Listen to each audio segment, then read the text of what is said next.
उन्वान बच्चा और रीच एक रोशन सुबह। एक प्यारा सा बच्चा नाम तीमो बाग में खुशी से खेल रहा था। वो रंग बिरंगे तितलियों का पीछा करते हुए हंस रहा था और नरम फूलों को छू रहा था। हवा ठंडी थी और हर चीज जादुई लग रही थी। ही तितली वापस आओ। लेकिन तितलियों के पीछे दौड़ते दौड़ते तीमो बहुत दूर निकल गया। जल्द ही वो खुद को गहरे जंगल में पाया। उसने इधर उधर देखा। दरख्त बहुत लंबे थे और घर जाने का रास्ता कहीं नहीं था। माँ, घर कहाँ है?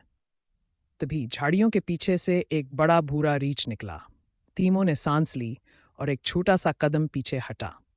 ओह, रीछ!